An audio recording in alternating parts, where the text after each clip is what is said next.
It happened 3 years ago. On Saturday afternoon, I was hanging out with my friends, Austin, Vincent, Charlie, and Bobby, while my parents were gone for the weekend. We were playing Battlefield 1 at Austin's house, chilling and having a good time. A couple of hours later, we got bored and had nothing to do. So we went for a walk on the boardwalk, talking about what our plans are going to be for the summer.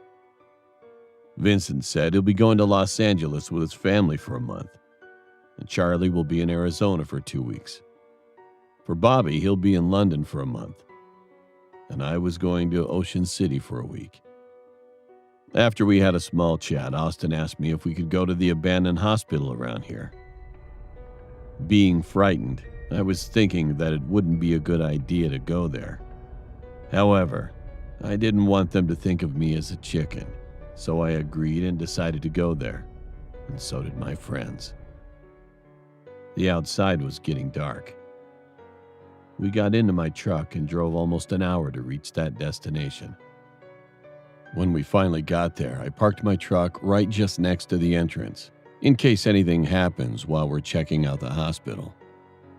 We slowly got inside the hospital. The hallways and other rooms were empty.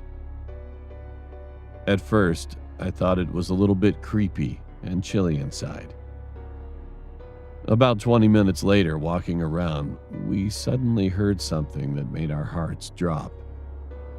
It was the sound of a girl screaming, saying, "Help! Somebody help me!" Then I heard some guy saying, "Shut your mouth," with a rough voice. We decided to follow the sound. When we went all the way up the stairs and got there, the dim light was coming from the room. I told my friends not to move a muscle while I was slowly approaching and peeking through the room.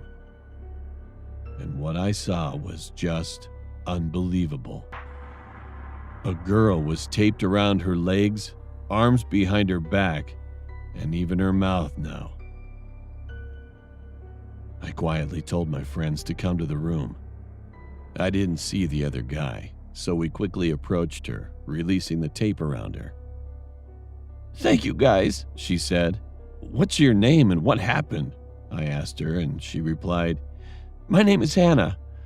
I was kidnapped by a man 3 weeks ago while I was coming home from college." Then I asked again, "What does he look like?" "I think he's mid-40s. He has black hair and he's chubby looking." She replied back, and after she gave me the details, we decided to help her escape and get back to my truck. However, we saw a movement suddenly coming from the stairway with the lighting candle. Fortunately, we found an empty dark room at that moment and hid there. And not long after, I could see a figure wearing a flannel shirt, jeans, boots, that came into the room. He was holding a big machete. I was positive that creepy man was the one Hannah was talking about.